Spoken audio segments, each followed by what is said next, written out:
Hello everyone, GoldenNova here, and I cannot contain how excited I am for Adamatia to come out. I don't think it's much of a secret that the last few deck build packs have been leaving a lot to be desired. True, not all of the new themes have been outright flops, and we're even seeing some meaningful support come out down the line that makes a few of them look downright nasty.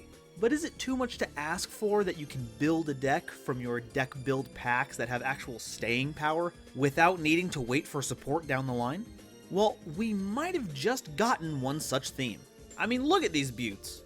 The art design is neat and charming, with great use of color. I love how all of the researchers have a bunch of little stuff going on without feeling too cluttered. And the crystal beasts? Wait, nope, can't use that. The crystal creatures have great texture. Like, when I look at the egg forms, I can feel the smooth texture lingering on the edge of every facet before my hand stumbles onto the next. And the arisen forms evoke unrelenting power, with claws and manes and fangs made of crystal spires, as if they're striking out against the very frame of the card itself, like there isn't enough room to contain them. No, it doesn't have any mechanical importance, but darn it, I think it's important for good cards to have good aesthetics, and these really nail it. But I'm no art critic, so I don't have the talent to explore that all day. But what I can yammer on about is card design. Adamatia is a theme with clear, easy to understand effects with a lot of redundancy and impact. We can divide the monsters into three groups of three: the geologists, the crystals, and the arisen. I'm taking a little liberty with these distinctions, but calling the big ones the rises doesn't really roll off the tongue. And each monster in a particular group does about the same thing, so you just have to keep in mind the slight variations that each one brings to the table. It's a theme with 9 monsters, but you don't have to keep track of 9 different effects. It's more like 3 effects that have different flavors. And each one of them is a useful and powerful piece of the puzzle, so you never have to feel like you're running a bad one just to make the deck work or to fill space. So, with all of that in mind, let's begin our analysis of the new Adamatia theme. Sylvans, but it makes sense this time. Let's start with the geologists. All of them share a bonkers effect, which lets you excavate the top 5 cards of your deck during your main phase, and if any of them are non-tuner, level 4 or lower rock monsters, you can special summon one of them, and then place the remaining cards on the bottom of your deck. And if that wasn't enough, each of the geologists is a tuner, Seeker and Researcher being level 2, and Analyzer being level 4. Okay, sorry, I've really got to get off topic again here, but they're literally a group of researchers who are excavating the earth for crystals. I love it when mechanics and flavor come together. Okay, back on track. This effect is meant to be used in tandem with the crystal Adamatia that are in the next group, and we'll be going more in depth with those synergies later on. But right now, I want to bring up some of the options that you can splash in that are valid targets. We have off-the-wall choices like Gate Blocker, which handles the triple threat of field spells, spell counters, and targeting effects. You've got Sentry Soldier of Stone. Its level is a bit awkward compared to the rest of the theme, but Sentry plus the level 2 tuners make Naturia Beast, so that's fun. Doki Doki can just trade an Adamatia monster in your hand to special summon essentially the same one from your deck.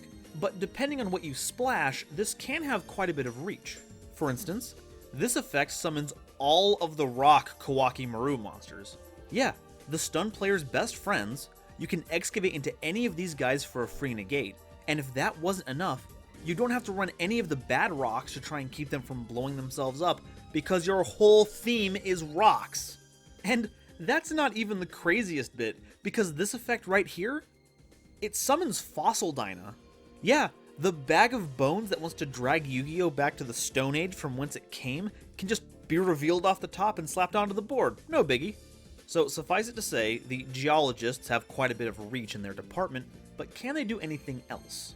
Well, each one has an effect that can special summon themselves from the hand once per turn each. Seeker can do it if you control an Adamatia aside from themselves. Researcher can if you control a rock monster that isn't themselves. And Analyzer can if your opponent is the only one that controls monsters. Now it's time to move on to the crystals. These ones are all level 4, and they're one each of fire, water, and wind attribute. The effect that they all share activates in the graveyard, which lets you target a Synchro monster that you control or is in your graveyard that shares its original attribute, return the targeted Synchro to the extra deck, and then place the crystal on top of your deck. Normally I wouldn't advocate for putting rocks on top of your deck, it looks very silly, but in this case I'll make an exception, because it'll help ensure that you resolve your tuner's effects. But wait, there's more, because each of the crystals triggers another effect if it's summoned by an Adamatia effect. Not only will you be digging up cool egg crystals, but you get a little extra treasure as well. Leonite lets you stack an Adamatia card from your hand or grave on top of your deck. Raptite does the same thing, but for rock monsters in general. And Dragite just draws you a card. Ah, draw engines. You love seeing them. So in tandem, we have a bunch of excavators that can spring out of your hand in rapid succession, digging frantically through your deck for crystals to summon. But with these stats, you're not going to be striking it rich at your local tournament anytime soon. And that's where we turn to our good pals in the extra deck to define our win condition. The Arisen Synchros have pretty similar effects, but these ones I'll go over separately, partly because these boss monsters look heckin' sick, but also because I think they're just different enough to warrant it. Arisen Leonite is a level 6 Fire Rock Synchro monster with generic Synchro requirements, and sports 2400 attack and 2200 defense. During your main phase, you can excavate 5 cards from the top of your deck, pick an Adamatia card from among them, add it to your hand, and then put the rest on the bottom of your deck. Also, during your opponent's turn, if you have a fire monster in your graveyard, you can special summon a rock monster from your graveyard as a quick effect. Wait. Like, I know you can do some shenanigans with this in your own theme. It summons any of your other bosses, any of your tuners, gets the crystals out of the grave and triggers their effects, but are you telling me that you can end your turn with Leonite and Fossil Dyna, and even if my opponent runs it over by battle, Leonite can just grab it out of the grave immediately afterwards? I love it! Arisen Leonite searches your themed cards and keeps your field stocked with monsters, making it the ideal anchor for the theme. Arisen Raptite is a level 6 Wind Rock Synchro monster with generic Synchro requirements, sporting 2200 attack and 2800 defense. Huh. A level 6 wind monster that's a giant bird with a rider on it who has bigger defense than attack. I thought they limited Ulti Kanahawk.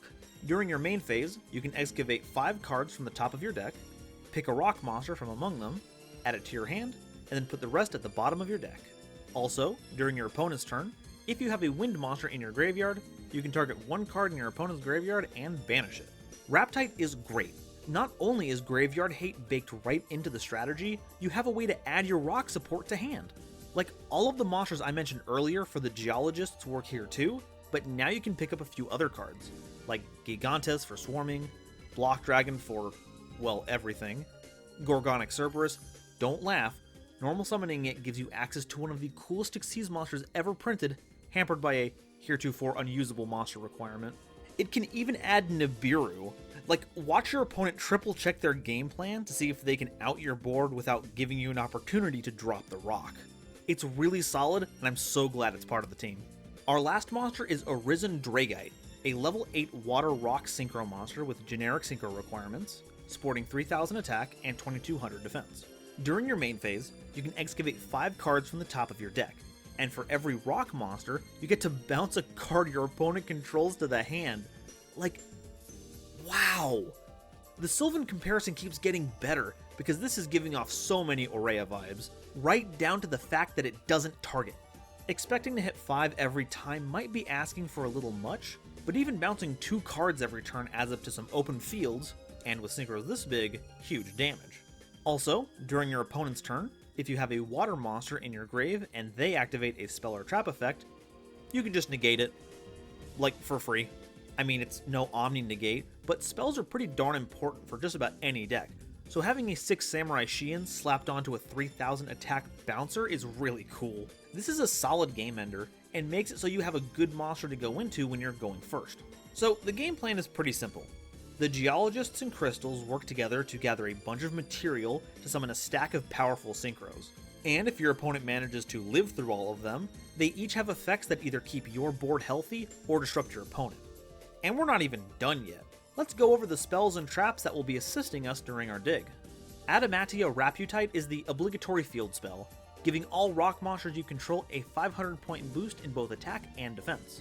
Also, once per turn, you can take up to 5 Adamatia cards from your deck and place them on top in any order.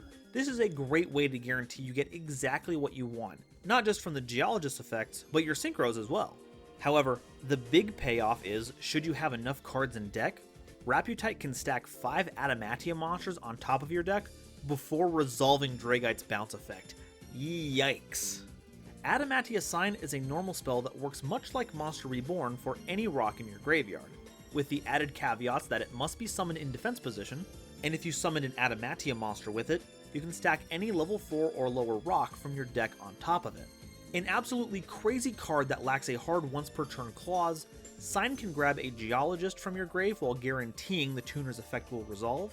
You can summon any of the crystals to trigger their on-summon effect. It is an Adamatia card after all. Any of your boss synchros, because sure, that's fair. Or just summon Fossil Dyna. Yeah, this card can summon a special summon stopper. What have the developers wrought? Adamatia Relieve is a normal trap that lets you tribute any number of Adamatia monsters, then target that many cards on the field +1 and destroy them. Another spiritual beast reference incoming, but this works a lot like Steeds. Sure, you have to trade in your actual monsters, but it turns board presence into a weapon, and the kind of recursion you can get from Sign, Crystal Leonite, and Raptite, even Arisen Leonite is well suited for trading resources in such a manner. Especially since you can just throw out tuners and crystals you don't need and just tribute them while keeping your powerhouses. Lastly, we have Adamantia Resonance, a counter trap that negates and destroys any monster effect, provided you control an Adamantia Synchro monster. This right here gives the deck enough negation coverage to be a huge threat, and the recursive nature of the theme means you'll be baiting Cosmic Cyclones all day long just so that they can keep it out of your reach. Crystal Leonite is really good at putting used Adamatia cards back on top of your deck, right where Arisen Leonite can grab them. So, not only does the theme feature powerful boss monsters and effective enablers, it's got the ability to keep using its key cards over and over again, creating a sense of inevitability that will win you games against foes that don't know how to deal with your grind game. I'm ridiculously excited for these cards to drop in April, just in time for the new Master Rule as it turns out, and you should too. Let's just hope that the other 2 themes from Secret Slayers can keep up the momentum. I mean, Adamantia is going to be incredible, and Rock doesn't have a lot of generic support to take advantage of, but plants and zombies? Come on. Thank you all so much for watching, and I'll see you next time. Bye-bye.